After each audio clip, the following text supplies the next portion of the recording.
Delhi police के special cell ने राजधानी दिल्ली और उससे सटे एनसीआर में न्यूज क्लिक वेबसाइट के पत्रकारों के ठिकानों पर रेड डाली और न्यूज क्लिक का दफ्तर सील कर दिया। ये कार्रवाई फॉरेन फंडिंग के मामले में यूएपीए के तहत की जा रही है। स्पेशल सेल ने सुबह सुबह एक साथ दिल्ली, नोएडा और गाजियाबाद में रेड डाली है। बताया जा रहा है कि छापेमारी की कार्रवाई 100 से ज्यादा ठिकानों पर एक साथ चल रही है। इस दौरान कुछ लोगों को हिरासत में भी लिया गया है, जिन्हें स्पेशल सेल ले जाया गया है।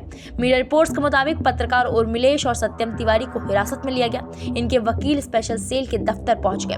वहीं पत्रकार अभिसार शर्मा को भी दिल्ली पुलिस की स्पेशल सेल लेकर गई है। न्यूज क्लिक के संस्थापक और प्रधान संपादक प्रबीर पुरकायस्थ को स्पेशल सेल के दफ्तर ले जाया गया।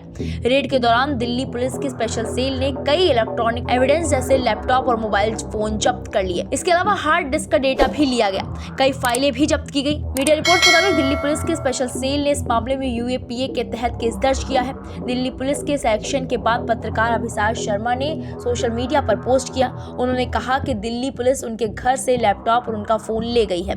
यूएपीए के तहत चल रही इस रेड में स्पेशल सेल के 500 से ज्यादा पुलिसकर्मी शामिल हैं। रेड के दौरान इसमें स्पेशल सेल के साथ अर्धसैनिक बल के जवान भी शामिल हैं। ये जवान सुरक्षा के लिहाज से स्पेशल सेल की टीम के साथ हैं।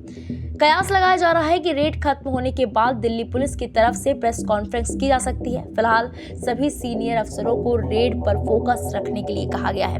बताया जा रहा है कि दिल्ली पुलिस की छापेमारी 17 अगस्त को यूएपीए और आईपीसी की अन्य धाराओं के तहत की जा रही है। इस एफआईआर में दो समूहों के बीच दुश्मनी को बढ़ावा देने और आपराधिक साजिश रचने की धारा भी जोड़ी गई है। सीपीएम दफ्तर में काम करने वाले श्री नारायण के बेटे सुमित कुमार का मोबाइल और लैपटॉप पुलिस ने जब्त कर लिया है। वो न्यूज क्लिक में ही काम करता है।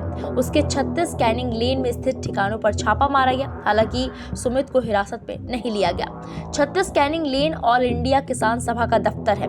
ये घर सीपीएम महासचिव होने के नाते सीताराम येचुरी को आवंटित किया गया है। रेड यहां पर रहने वाले सीपीएम दफ्तर के कर्मचारियों के कमरे में हुई है। सुमित न्यूज क्लिक के दफ्तर में ग्राफिक्स और वीडियो टीम में काम करता है। बताया जा रहा है कि दिल्ली पुलिस ने एक नया मामला दर्ज किया। पुलिस उस इनपुट के आधार पर एक्शन ले रही है जो प्रवर्तन निदेशालय ने साझा किया था। ईडी की जांच में 3 साल के अंदर 38.05 करोड़ रुपए के फेक विदेशी फंड ट्रांजैक्शन का खुलासा हुआ।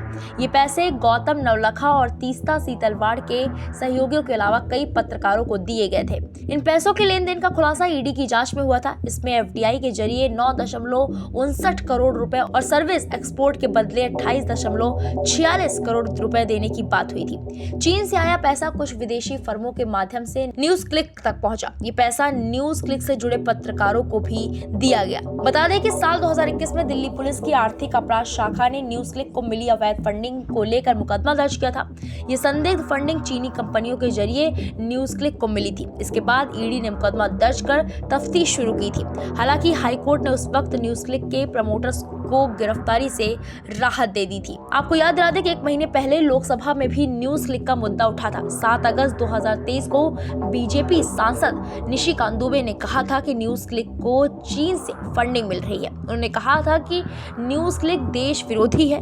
निशिकांत ने मीडिया पोर्टल पर चाइनीज फंडिंग से सरकार के खिलाफ माहौल बनाने का आरोप लगाया था। इतना ही नहीं, निशिकांत दुबे ने इस मुद्दे को लेकर कांग्रेस पर निशाना भी साधा था। केंद्रीय मंत्री अनुराग ठाकुर ने कहा था कि द न्यूयॉर्क टाइम्स जैसे अखबार भी स्वीकार कर रहे हैं कि नेविल रॉय सिंघम और उनका न्यूज क्लिक चीन की कम्युनिस्ट पार्टी यानी कि सीपीसी के खतरनाक हथियार हैं और दुनिया भर में चीन के राजनीतिक एजेंडे को बढ़ावा दे रहे हैं। बता दें कि न्यूज पोर्टल और उसकी फंडिंग के सोर्स की जांच 2021 में शुरू कर दी गई थी, जब दिल्ली पुलिस की आर्थिक अपराध शाखा ने इसके खिलाफ मामला दर्ज किया था। ईडी का केस भी इसी मामले पर आधारित था। दिल्ली हाईकोर्ट ने न्यूज क्लिक प्रमोटरों को गिरफ्तारी से राहत दी थी और तब से ये केस अदालत में है। टैक्स चोरी मामले में साल 2021 में इनकम टैक्स अधिकारियों ने न्यूज पोर्टल के ऑफिसों की तलाशी ली थी। यूएपीए कानून की अगर बात करें तो व्यक्तियों और संघों की कुछ गैर कानूनी गतिविधियों की अधिक प्रभावी रोकथाम और आतंकवादी गतिविधियों से निपटने और उनसे जुड़े मामलों के लिए ये अधिनियम है। ये अधिनियम केंद्र सरकार को पूर्ण शक्ति प्रदान करता है, जिसके माध्यम से अगर केंद्र किसी गतिविधि को गैर कानूनी मानता है तो वो आधिकारिक राजपत्र के माध्यम से इसे घोषित कर सकता है। इसमें सर्वोच्च सजा के रूप में मृत्युदंड और आजीवन कारावास का प्रावधान है। अब देखना यह है कि न्यूज क्लिक पर जो कार्रवाई चल रही है उसमें गिरफ्तार लोगों को क्या सजा मिलती है।